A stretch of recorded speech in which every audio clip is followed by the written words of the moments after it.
Dobar dan, moje ime je dr. Predrag Matein i danas ću, kao što sam i obećao, pričati nešto o izboru veličine i oblika implantata.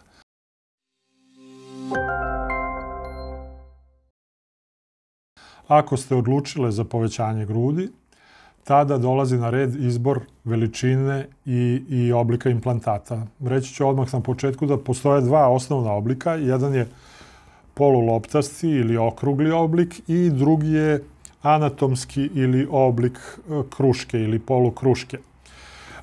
Koja je razlika između ova dva oblika implantata? Okrugli oblik naglašava gornji pol i preporučuje se kod pacijentkinja koje su rađale, koje imaju potpuno prazan gornji pol dojke, a većina žlezdanog i masnog tkiva dojke se nalazi u donjem polu. Znači, ovaj poluokrugli ili okrugli oblik daje naglašeniji gornji pol dojke i popularan je naročito kod mlađih pacijentkinja. Kod onih pacijentkinja koje nemaju sopstvenog tkiva dojki, znači da su dojke jako male ili potpuno ravne, preporučuje se anatomski oblik koji imitira, samo mu ime kaže, anatomski oblik dojke. Daje prirodnije i opuštenije rezultate, opuštenije dojke, tako da svaka pacijentkinja po svojoj želji može da bira i oblik implantata. Kada pričamo o veličini implantata, naravno, postoji želja pacijentkinje da ima manje, umerene ili veće dojke. Postoje i neke anatomske granice, a to je širina grudnog koša, visina grudnog koša, sama visina pacijentkinje, da li je mršava, da li je srednje gojazna ili malo više gojazna. Od toga zavisi i koju veličinu i koji oblik implantata treba da izaberemo. Napomenut ću situaciju da kod jako puno pacijentkinja imamo određenu asimetriju, viđamo određenu asimetriju na dojkama. To je vrlo često se to događa da nam dolaze pacijentkinje sa razlikom u veličini dojke. Nekad su te razlike veoma male i potpuno nebitne i ne moramo ih ispravljati, ali ako su razlike u veličini dojki signifikantne ili uočljive, tada one mogu postavljanjem implantata iste veličine da dođu još više do izražaja. U tim situacijama odlučujemo se da tu asimetriju ispravimo ugradnjom različite veličine implantata. To se naravno mora dobro proceniti, dobro premeriti i doneti odluku o tome kolika je tu razlika i koje implantate treba postaviti. Naravno da želja pacijentkinje za veličinom nekada može da bude i preterana. U tom slučaju možemo posegnuti za određenim, da kažem, cakama, našim skrivenim detaljima, a to je da izaberemo implantate višeg nivoa ili nižeg nivoa ili potpuno niskog nivoa koji će odgovarati anatomskom sklopu grudnog koša te pacijentkinje i ono što pacijentkinja može da nosi i da može da izgleda lepo na njoj.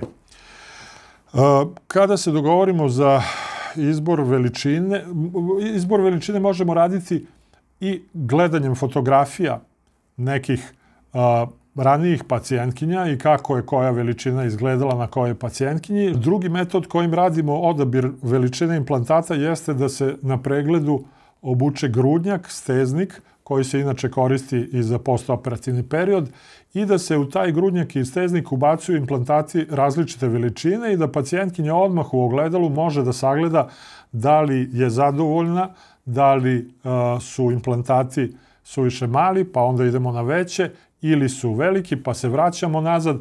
U svakom slučaju, izbor implantata zavisi najviše od želje i od mogućnosti pacijentkinje da joj se ugrade određene veličine i oblik implantata. Rekao bih još jednu situaciju koja je vrlo česta prilikom izbora implantata, dvoumljenje oko veličine. Često se pacijentkinje dvoume oko vrlo male razlike u veličini. U toj situaciji ja često savjetujem da odaberu za nijansu veći implantat, jer sam u praksi spoznao da većina pacijentkinja jeste zadovoljna sa implantacijama koje je odabrala, a ona manjina koja eventualno i nije zadovoljna, u najvećem procentu nije zadovoljna i kaže trebala sastaviti malo veće implantate.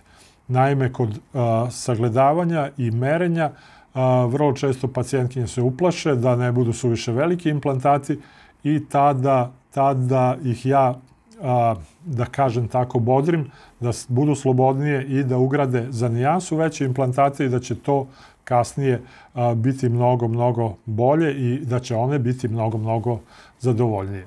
U svakom slučaju, za izbor implantata potrebna je saradnja između pacijenta i doktora, potrebno je razumevanje, jer može se primeniti izuzetna tehnika, može se kvalitetno uraditi operacija, ali ako izbor implantata nije dobar, tada i nema konačnog zadovoljstva pacijentkinje i mislim da u izboru veličine i oblika implantata leži ključ uspeha i zadovoljnosti svake pacijentkinje na kraju operacije. Toliko o ovome. Ukoliko sam nešto propustio da kažem na ovu temu, slobodno kontaktirajte kliniku Olimp, društvene mreže, telefoni, možemo se čuti, možemo se videti, možete doći na pregled i tada ćemo rešiti sve nedoumice ako ih imate u vezi izbora veličine i oblika implantata. Srdačan pozdrav u ime klinike Olimp.